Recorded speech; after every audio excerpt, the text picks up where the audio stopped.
जब वो चुनाव हारने लगे हैं तो न केवल अपना भाषण बदल रहे हैं, बल्कि आप देखिए मंचों पे वो थर थर कांपने भी लगे हैं।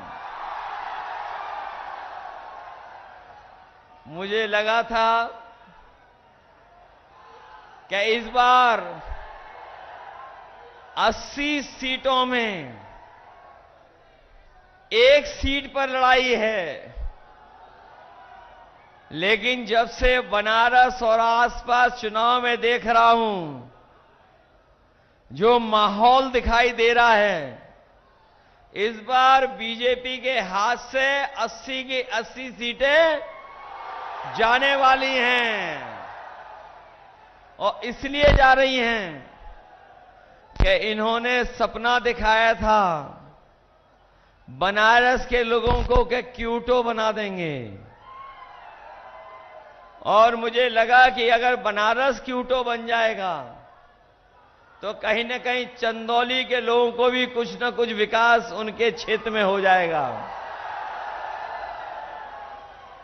न क्यूटो बना, न चंदौली का विकास हुआ, और पिछले 10 साल में इन भारतीय जनता पार्टी के लोगों की हर बात झूठी निकली और इनके वादे झूठे निकले। ये वही भारतीय जनता पार्टी के लोग हैं जिन्होंने कहा कि किसानों की आय दोगुनी हो जाएगी।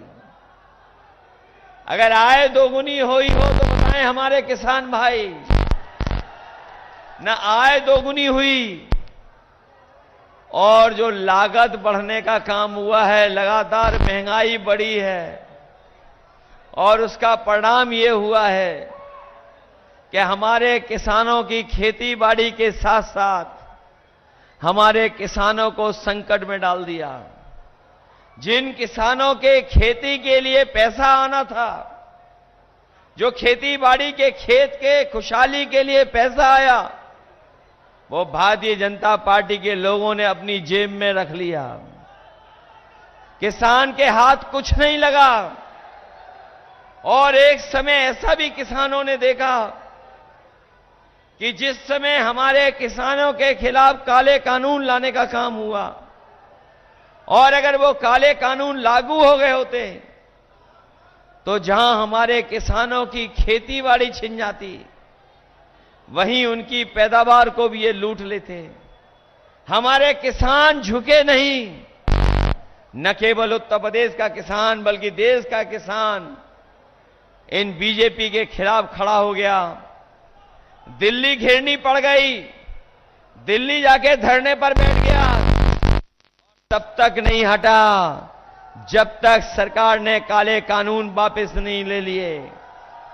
जहां किसान के काले कानून वापस हुए, लेकिन लड़ाई अभी खत्म नहीं हुई है।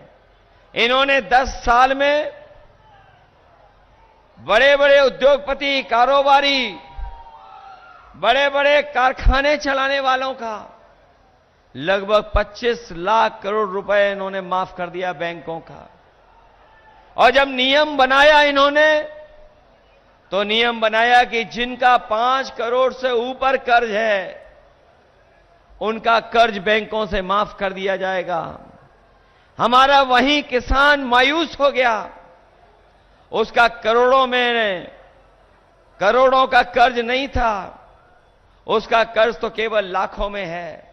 इसलिए हम किसान भाइयों को आज कह के जा रहे हैं कि आने वाले समय में 4 जून को जब सरकार बनेगी, हमारे किसानों का पूरा कर्ज माफ होगा। न केवल कर्ज माफ होगा, बल्कि हमारे किसानों की पैदावार की कीमत दिलाने के लिए अगर एमएसपी के लिए कानूनी अधिकार भी दिलाना पड़ेगा, तो किसानों की खुशहाली के लिए कानूनी अधिकार भी दिलाने का काम किसानों को होगा। जहां किसान इन्होंने संकट में डाल दिया, वहीं हमारा नौजवान जानता होगा कि इन नौजवानों के हाथ में न नौकरी आई, न रोजगार आया। और जब ये नौजवान तैयारी कर करके, अपनी कोचिंग और पढ़ाई कर करके अपनी मेहनत से जब परीक्षा देने गया तो इस सरकार ने पेपर लीक करा दिया। यहां जो नौजवान परीक्षा देने गए होंगे वो जानते होंगे कि कोई एक परीक्षा नहीं, अभी तक सरकार की जितनी परीक्षा हुई हैं उन सब के पेपर लीक करा दिए। एक नहीं, दो नहीं, तीन नहीं, बल्कि 10 पेपर लीक करा दिए। ये वही सरकार है जो गरीबों को डराने के लिए अपना बुलडोजर हमेशा तैयार रखते हैं, लेकिन ये जो पेपर लीक हुए उसके लिए कोई बुलडोजर तैयार नहीं था। मैं अपने नौजवानों से कहना चाहता हूं, केवल इन्होंने नौकरी नहीं छीनी है आपके 10 साल छीने हैं। और जो नौजवान घर जाकर के बैठ करके सोचेगा वो जानेगा 1/3 जीवन इन्होंने छीनने का काम किया, बर्बाद करने का काम किया है। जहां नौकरी रोजगार नहीं दिया, वहीं हमें याद है चंदौली के लोगों का, यहां का नौजवान फौज की तैयारी के लिए मेहनत करता है, भागता है, दौड़ता है और अपना सब कुछ लगा देता है जिससे कि फौज में भर्ती हो जाए।